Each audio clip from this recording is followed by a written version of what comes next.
The Cincinnati Bearcats were shredded by Louisville in the Wasabi Fenway Bowl on Saturday, and I hope to never have to recap a game like this again. Our Locked On Bearcats, your daily podcast on the Cincinnati Bearcats, part of the Locked On Podcast Network, your team every day.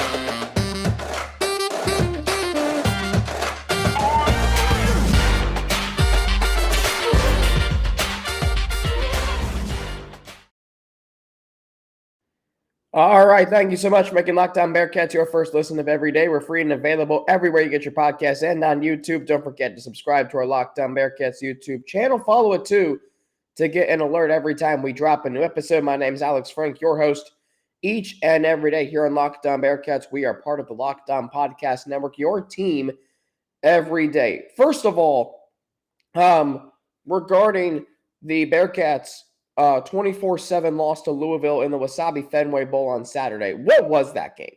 I mean, that game, and going into that game, I was excited that the Bearcats were getting to play at Fenway Park. We're getting to play Louisville. The Keg of Nails rivalry was going to be renewed. And then the game turned into unwatchable. The game turned into, like, what game am I watching here? I'm watching now Fenway Park, as Dan Hort said on the radio broadcast Saturday, is America's most beloved ballpark, and he's probably right. Right? Fenway Park is an icon. But at the end of the day, that game on Saturday was unwatchable. You had, if you're the Bearcats, you had your top 6 pass catchers out. You had players who had changed numbers prior to the game.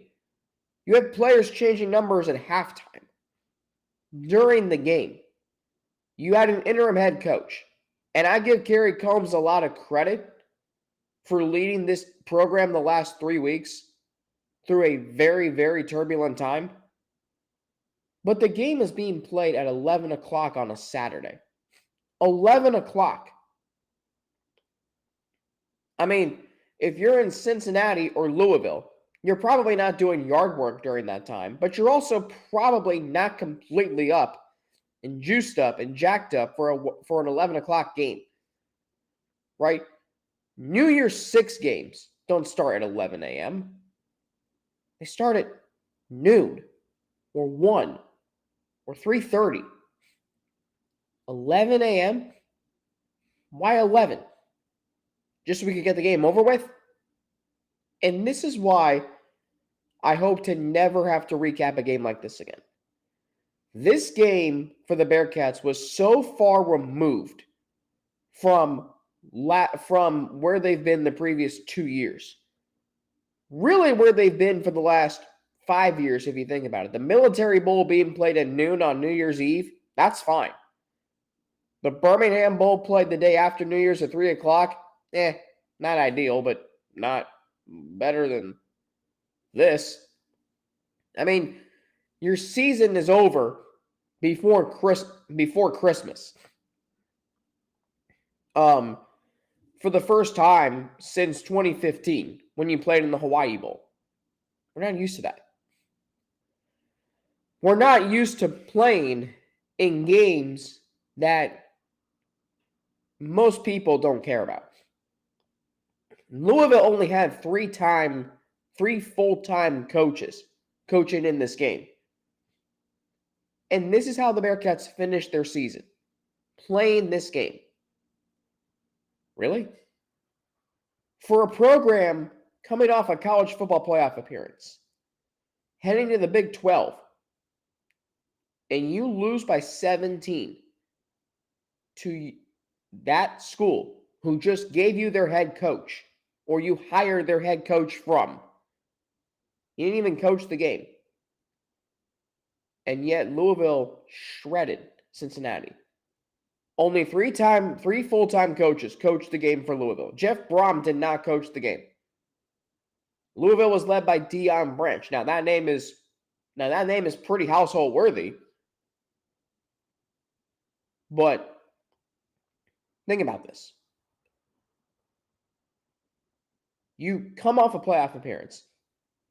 You only make the Fenway Bowl, and then you play like this, it kind of puts a sour end to a season that had such high expectations and importance.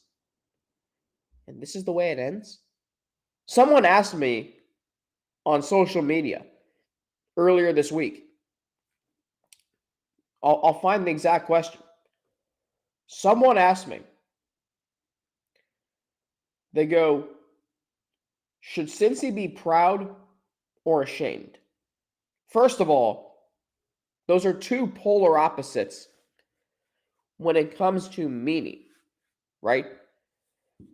When it comes to whether to be proud or ashamed, of course it's ashamed. What is there to be proud of?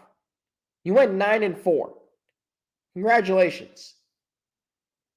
And for anyone, and for any Bearcats fan listening to this, which all of you listening to this are Bearcat fans, maybe you're just checking this out, which, hey, we like that too. But Bearcat fans listening to this, if you hold this program in higher regard and higher expectations, don't you think that you should be ashamed of the way this season ended? You lost in the Fenway Bowl. A bowl game, the Wasabi Fenway Bowl, excuse me. The first ever Wasabi Fenway Bowl. And it's cool Fenway Park and playing in Boston. But it's not like playing in Mercedes-Benz Stadium for the Peach Bowl or AT&T Stadium for the Cotton Bowl. If you hold this program in higher regard and higher standards than in years past, you are ashamed of the way this season ended. There's nothing to be proud of this season. Nothing. Yes, Kerry Combs did a fantastic job leading this program through 3 weeks. And you can say, well, what was there to lead them through? A head coaching change? Bowl game practice? Players opting out? This is a very, very important time for college football programs. And we're going to talk about that more in segment 3. So I give Kerry Combs a lot of credit.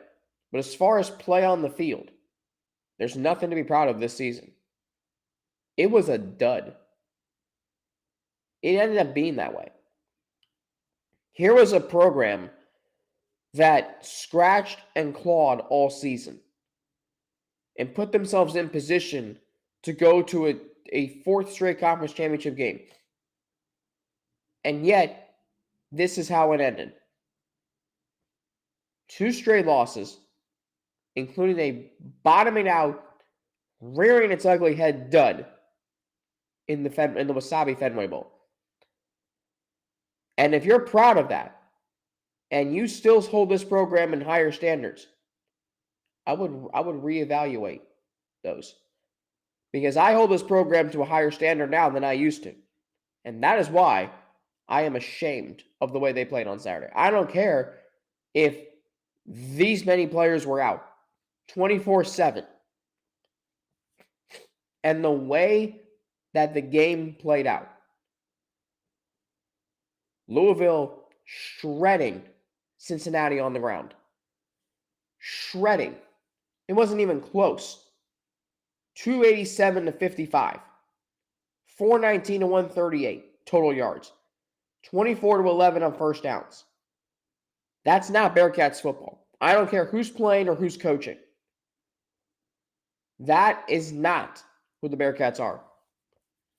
Now, I said this season, earlier in the offseason, way back in January, when the Cincinnati sports curse still existed, that this was the most important season in Bearcats football history, 2022. But the more glaring issue, we'll get to the importance of this season in segment 3, but the more glaring issue I have from this game is that the Bearcats have some uncertainty at the quarterback position. We will get into all of that after I tell you how this episode of Locked On Bearcats is brought to you by LinkedIn Jobs. These days, every new potential hire can feel like a high-stakes wager for your small business. You want to be 100% certain that you have access to the best qualified candidates available, and that's why you have to check out LinkedIn Jobs. because LinkedIn Jobs helps you find the right people for your team faster and for free. So I have experience with LinkedIn Jobs, positive experiences. When I was at Bearcats Media and we were hiring our staff members, I just posted what we were looking for, who we were looking for, what we were looking for. It's so easy to create a free job post on LinkedIn Jobs, then add your job and the purple hashtag hiring frame to your LinkedIn profile to spread the word that you're hiring. It's simple tools like screening questions that make it easy to focus on candidates with just the right skills and experience so you can quickly prioritize who you'd like to interview and hire. We got to finish the year strong. Today's December 20th. We got 11 days left. The right team member can help you do just that. Someone who is, nose to the grindstone, someone who is, just positive and spirited this time of year. It's why small businesses rate LinkedIn Jobs number one in delivering quality hires versus leading competitors.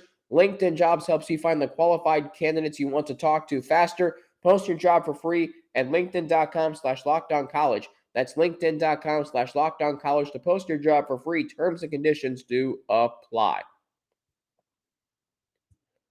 Thank you for making Locked On Bearcats your first listen every day. Make sure to check out Locked On Sports today for your second listen. The biggest stories around the sports world in 20 minutes or less, plus instant reactions, game recaps, and Locked On's take of the day.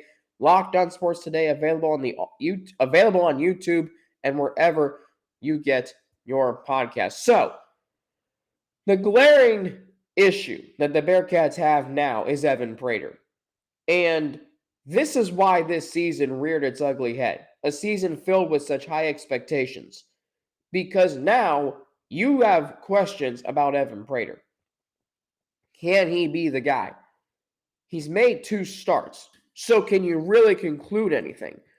If your answer is no, you're reasonable. But if your answer is yes, you're also reasonable. Because Evan Prater, through 2 games, has simply not been as advertised. And for a program that for years has really done a good job of being stable at the quarterback position, if there was anything that was a hallmark of Luke Fickell's time, it was that they were consistent with quarterback. Desmond Ridder was a starter all 4 years. Ben Bryant played in 11 games, started 11 games. That's great. But now you have questions. Evan Prater is your highest ever commit in the 24/7 sports era.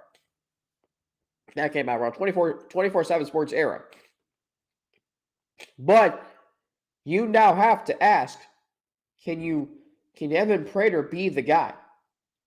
Because I feel like there's uncertainty at the quarterback position. After going just 10 of 26 in his first start against Tulane, Evan Prater on Saturday in the Wasabi Fenway Bowl, 7 of 15 for 83 yards, was sacked 7 times. Prater also had 13 rush attempts. Now, I don't really know if they were rush attempts. Minus 30 yards. Those came on sacks. So, by that count, maybe it should only be 6 rush attempts. But this is a problem because you go back to the game against Tulane. In that game, in his first career start, now the stakes were high. Prater was 10 of 26 for 102 yards, 1 pick, only sacked 1 time, 83 yards on the ground on 18 carries. Long run of 18. So we've seen good, but we haven't seen really much of, we just really haven't seen him wow you yet. Yes, he threw for a touchdown in the Wasabi Fenway Bowl. That's great. But 7 sacks with what he can do athletically, that's a problem. There is definitely uncertainty at the quarterback position going into 2023. Prater has potential. We know that. I've said that many times. But it's been a struggle the first 2 starts. Hasn't wowed you yet.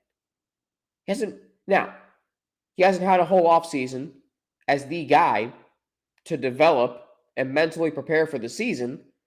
But now you've got Brady Drogosh lurking right behind you. He could come in and win this job. It's not inconceivable to think that. And if that happens, you have to think about also, does Ben Bryant come back next year? There are questions, but there's a script left to be written with Evan Prater. And one of the more fascinating narratives of the offseason is going to be what happens to him. Last year he was going to be the guy, then Ben Bryant came in, Prater made it a competition, and people clamored for him to play and start last year. Well, now you've got two, and let's be honest, they're not that good. So here's a problem for this team. Imagine Evan Prater coming in with all these accolades and pedigree, and this is all we get. 2 starts in the regular season finale that the Bearcats lost, and then a dud in the Wasabi Fenway Bowl. The Bearcats are entering the Big 12. Does that mean that Bryant and Prater, because I think what you're going to see is, yes, Luke Fickell was a great head coach, and what he did for this program will never, ever be forgotten. His legacy will live on forever here, and he is to be held in high regard all the time. You want to say something negative about the way he left, go right ahead. I'm not. By the way, for the record, I know Brian Kelly left in a terrible way. I still have a tremendous amount of respect for what he did for this program. So, here's what I'm thinking. Fickell's style of play, I don't think would have won in the Big 12. I think Scott Satterfield is going to win in the Big 12. I may be overly optimistic, or you might think I'm being overly optimistic, because I've been reading your comments on our YouTube posts, YouTube videos. Some of you think maybe I'm being too optimistic. However, I'm not going to shy away from that, because I know Scott Satterfield, being a former quarterback, is going to put a good team out on the field. You're going to see up-tempo. You're going to see ground and pound. You're going to see athletic quarterback, whoever that is, Prater or Drogosh. But because of Luke Fickell, do Bryant and Prater become holdovers from him, and do they then leave? Completely make over the program. Completely refresh it. New quarterback in Brady Drogosh. He comes in, starts next year. Do you start fresh? Or does Prater finally make strides this offseason? It's going to be very, very interesting to find out how Evan Prater's offseason plays out. Spring ball is going to tell us a lot. But what you cannot do is, when you step out onto the field for your first game in 2023, and the schedule has not been fully released yet. We know the non-conference schedule. If you're Cincinnati, when you step out onto the field at Nippert Stadium Saturday, September 2nd, against Eastern Kentucky, you cannot go into that game thinking you have an answer at quarterback. You need to know for sure. Because even though the Bearcats had an answer this year, it was a storyline all season. You need to know your quarterback's going in there, and he's going to play well, and he's going to give you a chance to win every game.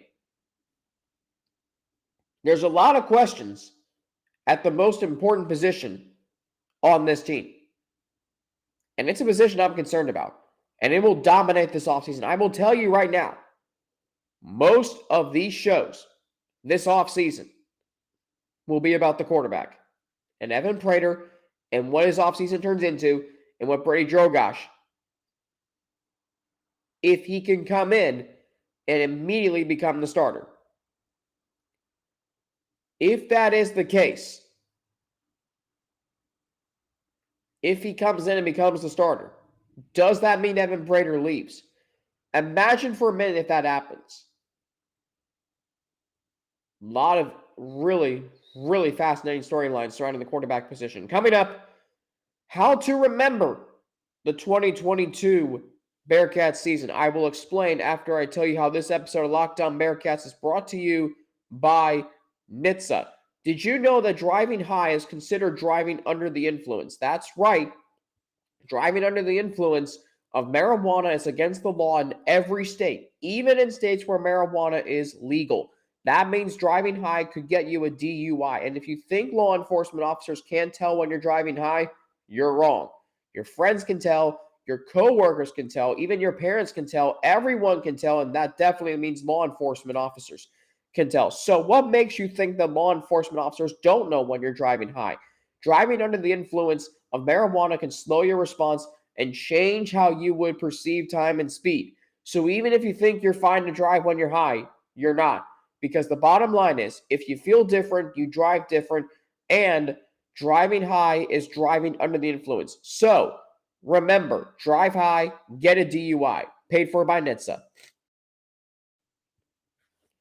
All right, looking to make a move, take the guesswork out of the home buying process and hire a professional real estate team with a track record of success. Debbie Weckstein-Frank is a realtor with Coldwell Banker Heritage, and Steve Maloney is a lender with First Community Mortgage.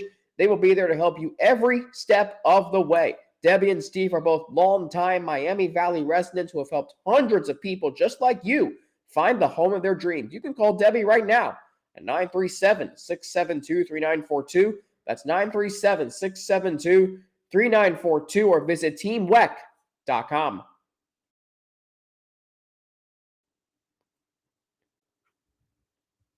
The 2022 Bearcats season, it was definitely, I think for me, and this was my first time really covering this was my first time covering a football season, hosting this podcast. By the way, today is 1 year anniversary of my first ever show. Man, have I come a long way. So this season was a grind. It was a slog. It was never easy. Even the victories against Kennesaw State and Miami, they weren't easy. But I'm going to remember this season, unfortunately, as a disappointment, because I really feel like, considering where this program was in 2021 and 2020, how dominant those teams were, and I get it, you lost 9 players in the NFL draft. Now, if the Bearcats had won their bowl game, I might feel differently.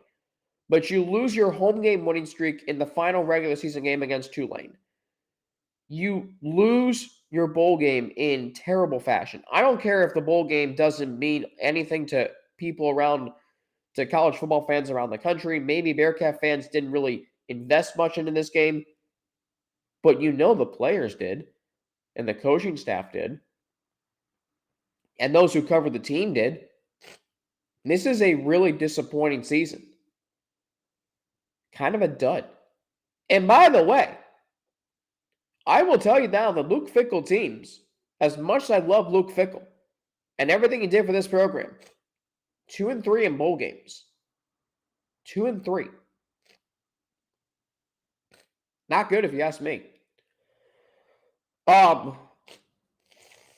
You lose a game at home, you lose to a former conference rival, and a game that you lacked energy defensively. Ivan Pace played in this game. 16 tackles, tackle for loss and a sack. He was there. Next closest, Jaheim Thomas with 8 tackles. But this was a Cardinals team in Louisville that ran for 287 yards. Maurice Turner with 160 yards. Jawar Jordan, 115 yards, 2 touchdowns, 2 players over 100 yards. Bearcats only ran for 55. Leading rusher was Ethan Wright, 8 carries, 43 yards. Corey Kiner had just 14 on 6 carries. Bearcats had 55 on 38 carries. Louisville 287 on 49. That's a dud. You go from 9-2 top 25 inside track to the New Year's Six Bowl. to this, and your season's already over before Christmas. Deal. Right? Now you're going to the Big 12. And this is a key part here. Because you're coming off a mediocre season in the American Athletic Conference. In the American Athletic Conference.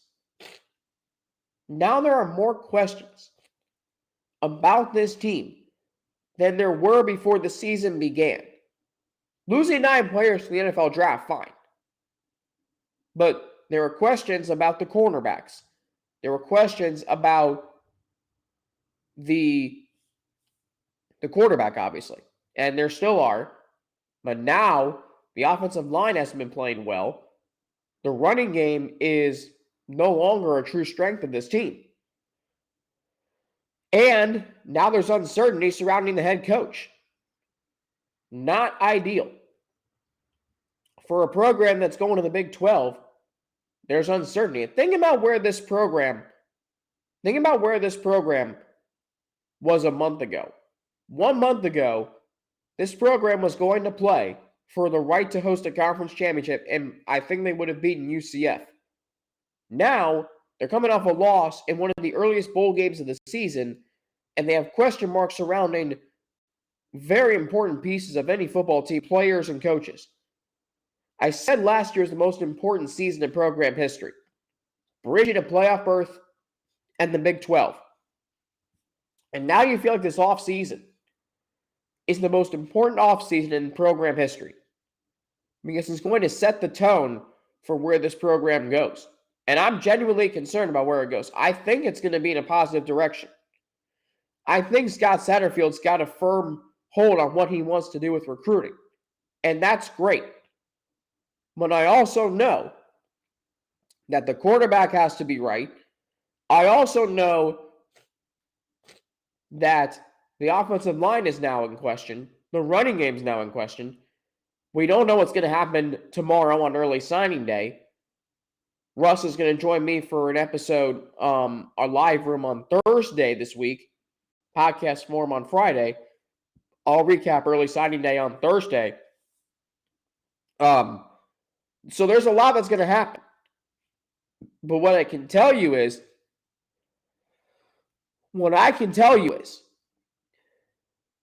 there's a lot of questions that we're going to have to answer this offseason. What happens with Evan Prater? What does the offensive line look like? What does the Scott Satterfield coach team look like? What is recruiting going to be? Who's going to commit on early sign? Who's going to sign an NLI on early signing day? A lot of questions that are surrounding an important offseason heading into a Power 5 season. Your last season in a Group of 5 conference ended with a dud. And I will never forget that. Now you're going to the Big 12. The expectations are high.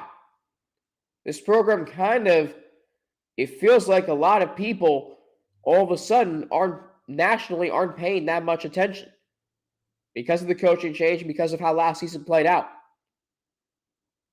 So locally we are.